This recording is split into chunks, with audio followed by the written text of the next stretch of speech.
قل ان کان آباؤکم وابناؤکم واخوانکم وازواجکم وعشیرتکم، کہہ دو یعنی صاف بتا دو مسلمانوں کو، اگر تمہارے باپ، تمہارے بیٹے، تمہارے بھائی، تمہاری بیویاں اور تمہارے رشتہ دار، وَأَمْوَالٌ اقْتَرَفْتُمُوهَا، وہ مال جو تم نے بڑی محنت سے کمایا ہے، وَتِجَارَةٌ تَخْشَوْنَ کَسَادَهَا، اور وہ کاروبار جس کے مندہ پڑنے کا تمہیں خطرہ رہتا ہے، وَمَسَاكِنُ تَرْضَوْنَهَا، اور وہ مکان جو تمہیں بڑے پسند ہیں۔ انسان بڑی چاؤ سے مکان بناتا ہے، اس میں اپنی مرضی کی جو بھی فیسلٹیز ہیں ان کو فکس کرتا ہے وہاں پر۔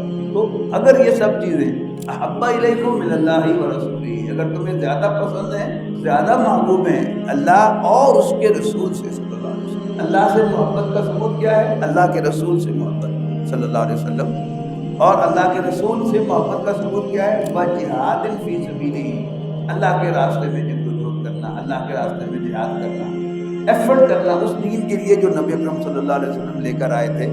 اگر یہ نہیں ہے تمہیں وہ پہلی چیزیں ان تین کے مقابلے میں زیادہ پسند ہے، فتربصوا، لفظ ترجمہ ہوگا تو انتظار کو، منتظر رہو۔ ڈاکٹر سارا صاحب اس کی ترجمانی کیا کرتے تھے، دفع ہو جاؤ، اپنا مال، اپنے کاروبار اور اپنے گھر اللہ، اس کے رسول اور اللہ کے راستے میں جہاد سے زیادہ پسند ہے، زیادہ محبوب ہے، دفع ہو جاؤ، حتیٰ یاتی اللہ بامرہ، یہاں تک کہ اللہ تعالیٰ اپنا فیصلہ لے آئے، یعنی تمہیں موت آئے۔ سن لو، واللہ لا یہدی القوم الفاسقین، اللہ تعالیٰ ایسے فاسقوں کو ہدایت نہیں دیتا۔